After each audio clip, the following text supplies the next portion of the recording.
Hey guys, welcome back to Tisha Tidies Up, and thank you for joining me for another DIY. For this first project, you can grab any fabric. I grabbed this roll at Walmart, and the first thing you're gonna do is cut a rectangle. For the pumpkin I'm making, I did a 12 by 24 rectangle. Now, once your rectangle is cut, you're just gonna grab some needle and thread and do a simple running stitch along both long sides.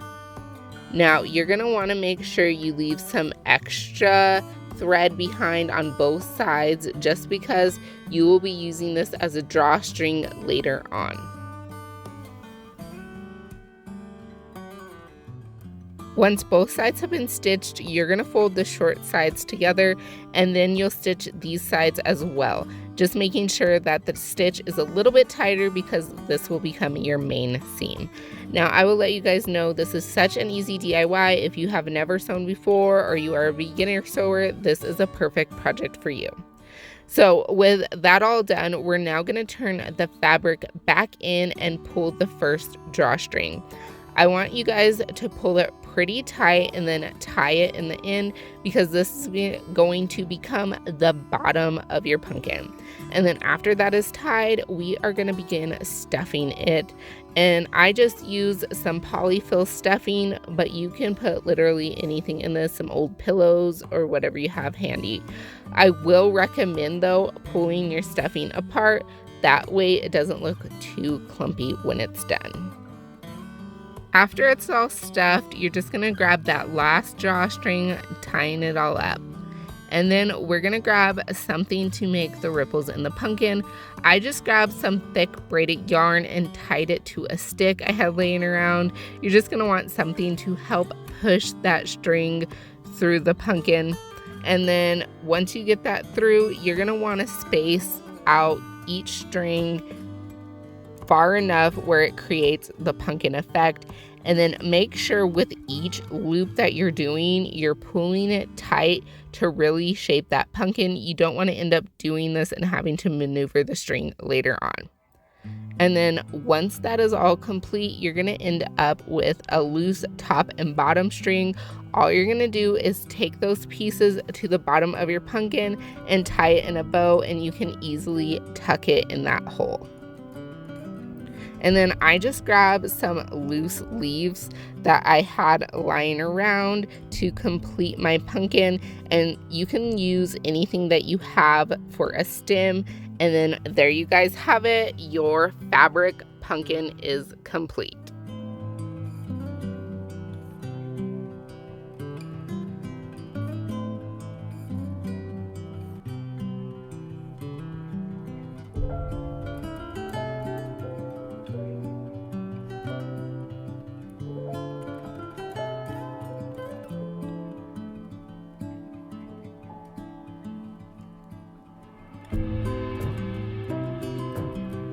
Moving on to our next project, if you have any vases laying around you're not using, this is a great way to update your fall decor without spending a lot of money. So to start off, I took some texture spray paint. Now this is my first time using this brand and I wasn't completely fond of it. I thought it was going to come out a lot darker than it did, and it was kind of hard to get out. It was just really messy compared to the other stuff I used, but in the end it did the job that I wanted it to do.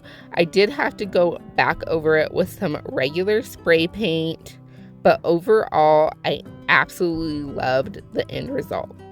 Now, another tip, instead of spending tons of money at the store for long grass, I actually found this stuff in my backyard and just cut it, and it was a great addition to the vase.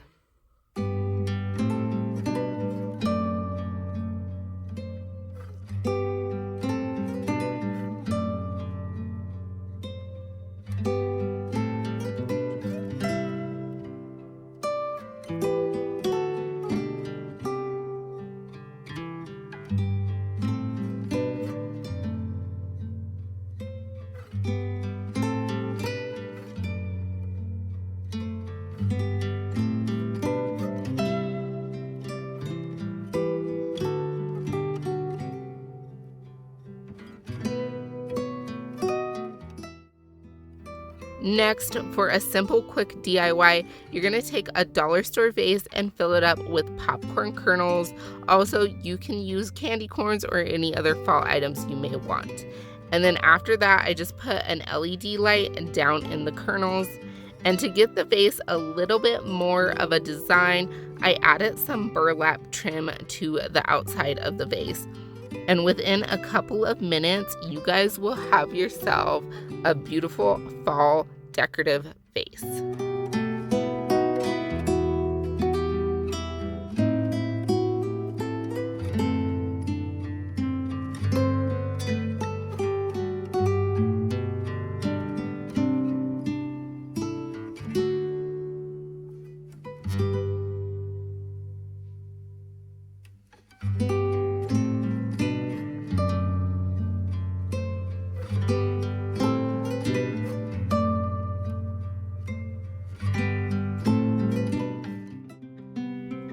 For this next DIY, I'm going to be using some flameless candles I got at Hobby Lobby. Right now, they are having a 50% off sale on all candle items, so now is the time to snag some. These candles I got actually have a real wax on the outside, so I'm thinking this DIY may work on real candles as well. Now, to start off, you're going to need a paint color of your choice. I got this rose gold metallic color at Walmart. And then next you'll need a sponge brush or a sponge of some sort. And then I am just using a blotching motion up the candle. Make sure you leave some room at the top, kind of fading your color in to give it that high-end look. Now, once you have that candle done, you are just going to repeat that process until you have all of the candles that you want done.